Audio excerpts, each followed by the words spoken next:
Hey everyone, this is Julia, the Nomadic Crafter, and this is van life with a dog. Let's go get her.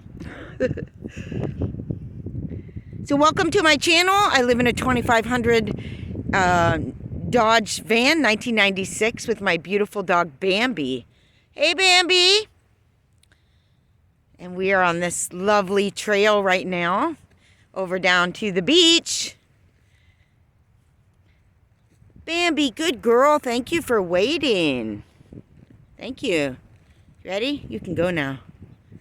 Good girl. Look at my girl. So Bambi, as most of you know, I rescued in Tennessee on the cross-country trip back to California. And that was shortly after my pie-made doggie had passed on about 5 months earlier. I wasn't really ready for a dog, I'll tell you that, but this one came right into my life, and it was a struggle at first to connect with her because I was not done grieving my other dog. But more recently, in the last several months, we've gotten to a really good connected place, Bambi and I. And I believe that my heart is now open to her. And so things are going much better. And Bambi has an injured leg from, she was hit by a car before I found her. And I'd held it up and it healed wrong, and that's why she limps. When I found her, her one leg, her good leg, is much larger than her small leg, which indicates to me she had been holding it up for a long time.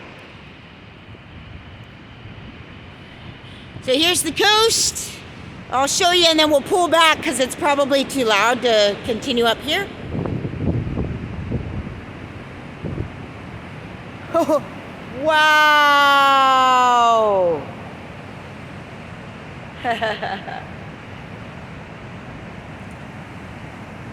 Look at that path going down there, so beautiful.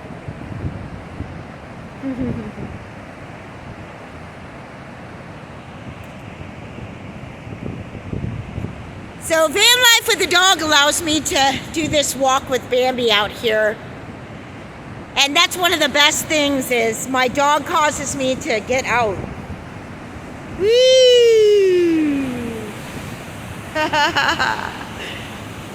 Woo!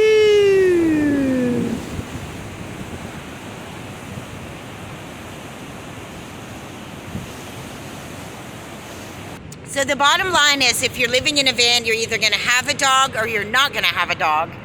And the two are very different, but it's like a big question for van life, because a lot of people want to have a dog in order for protection and companionship, and sometimes just warmth.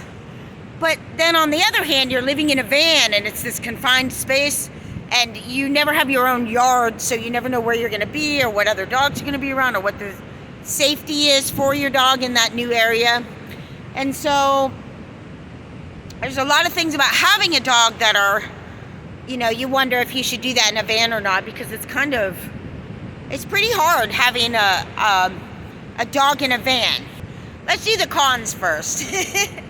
Having a dog in a van, besides the things I just mentioned, the main thing is, here is a creature who does not wear shoes and does not take regular showers. Neither do I, but I do clean every day. But she comes in and out of the van, and every time she does, she drags in whatever is on her feet.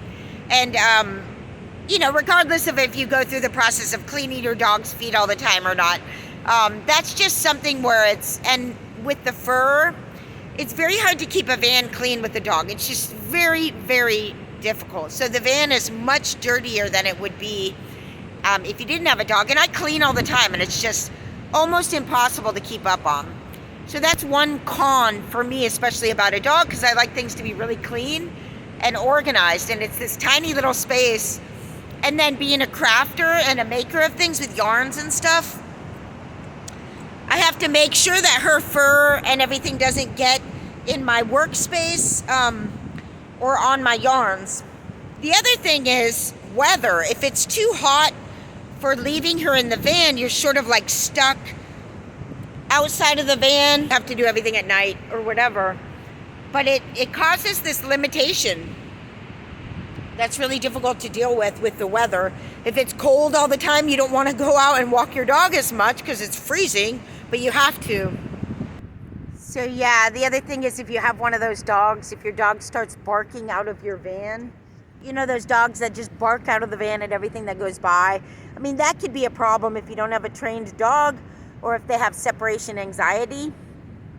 If you have a difficult dog to work with and now you're trapped in a van, might not be such a good idea. If you're on a low income, a dog is expensive, and so anything could happen that you might have to pay for with your dog in addition to the food and everything. The other thing is if your dog does get sick and needs to go in for surgery or any kind of care, you're gonna be, and then they have to come out and heal in the van. It's gonna be really hard. I mean, one, you're gonna have to stay in one particular area for a while, and hopefully that would be an area you could park. You have to figure that out. And the other thing is when the dog comes back in the van, they have the healing time, so that's gonna be harder in a van. And I'll say one thing that's a pro and a con. So I'll start with the con, and that'll segue us into the pros of having a dog in a van. And if I can think of anything else after, I'll share that with you. But one of the cons is that you have to walk the dog every day, like more than once, because they're stuck in this smaller space and they don't have a yard. You're taking at least one giant, regular walk, like for a shepherd dog like mine. I don't know about the little tiny toy dogs, but they need a walk too. But this girl needs like one giant, big walk. It's not just going to the bathroom, it's the sacred walk between the human and the dog that's been going on for millions of years. And that's how it's a connection with the dog. I mean, they need that. They need to migrate. They need to walk. And so then at the same time, the walking is one of the best parts of having a dog in a van because it really makes you get out. And it makes you drive to places where you can get out. You can't just be in the city all the time. You can't be in a warehouse district all the time because it's not going to be safe and it's not going to be grassy and it's not going to be natural. So my dog causes me to go out into nature and just go to all these fabulous places all the time. And I've always been a naturalist and I like to be outside, but I tend to, get all hermity in my crafting in my van or my apartment or wherever. And I've spoken about this before. So she's really integral to, especially at my age of 50, I need to keep fit as much as I can now as I make this transition. It's easier to stay fit when you're younger, but once you get older, it's very important to stretch. It's very important to stay fit. So Bambi helps me do that a lot. So now the biggest pro of having a dog is look at her. She's so cute. She's so amazing. She's so sweet. She's my friend. She's like my little intuitive compadre. She's my little spirit guide. She's my sacred dog. So she it's not just having a dog walking her around. She's we're in this together. We're two different species. They're together migrating into the world. We're both using my smarts and my human smarts and intuition and her doggy intuition and her dogginess. And I watch her for cues about what to do next, and she watches me. And so we're this integrated team. And that's such an awesome thing because, I don't have a husband. I don't have a group of friends or anything except for you all online. But I do have her. And so it's a really awesome experience interacting with this other species. And it gives me someone to do all this cool stuff with. It's a little bit lonely, I would think, without a dog. So that's one of the pros of having a dog is you have this companionship. Or if I could just go dancing somewhere, I have no contact with groups of people at this point. So my dog's really essential to my sanity, I think. Obviously, one of the biggest pros is just the security. Just the look of my dog keeps me safe. There's a lot of times where I'll be like, Bambi, come up to the front of the van, show yourself. And just by her sitting up there, no one's coming near our van. I like the fact that my dog keeps me secure in that she scares people off. Also, at night, it just makes me feel a lot safer to have my dog with me. Because once you shut those curtains, you can't see anything. I can see out if I want. Yeah, so there you are in the van in the middle of some parking lot in the middle of the night. Well, I've got Bambi. I'm not worried about it. Many of the places that I go hiking, I would not even be able to go without Bambi because of security. So what else?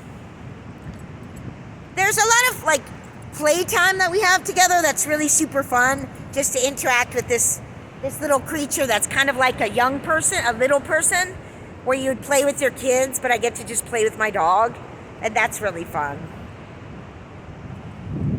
So I'd say overall for me, even though there have been times when I thought I'm just not going to make it with a dog because I can't get a job, because I can't work enough when I have a dog in the van, and that is a really serious issue, and have plans for figuring that out even better in the future, and I'm working on that now. So hopefully we'll be able to keep doing our van life thing into the future if I can earn enough money. So yeah.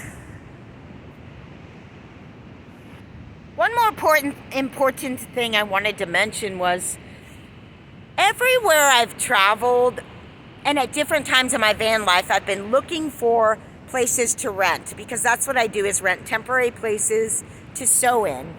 Places to rent that would be really great for a short period, or even to settle. I'm always looking at the opportunities. And every town I've been to, everywhere I go, it is nearly impossible to rent a place with a dog. I don't even know how all these people have dogs, unless they're just homeowners, because I cannot find a place to rent with a dog. So that's part of keeping me in van life. I mean, I love my van life, but I do like to take breaks, and I might actually settle someday, always keeping a getaway van, always taking trips and excursions. But where'd you go? I cannot believe, I mean, I look at listing after listing after listing, and all of them, nearly all of them will say no pets allowed. And that's just every single place I've been, from South Carolina to North Carolina to all parts of California that I've looked into. So yeah, once you have a dog, whether you're in a van or not, it's hard to rent anywhere, so you might as well have a dog in a van. Yeah, this is beautiful. So Bambi, do you have any last thoughts about living in a van? Huh, baby? I love you, Bambi. All right, everyone, I hope you enjoyed this video about van life with a dog. I think I've pretty much covered everything that I wanted to say, so I hope you enjoyed that. If you have a dog in a van, put your comments down there. What's it like for you? What kind of problems are you having? Maybe what kind of solutions do you have for having a dog in a van? Well, one thing I would say is make sure you have a big enough van for the dog. But really, you could do it. You could do it in a Prius. You just have to let them out a lot. So anyway, thank you for watching this video, and we will see you later. Bye.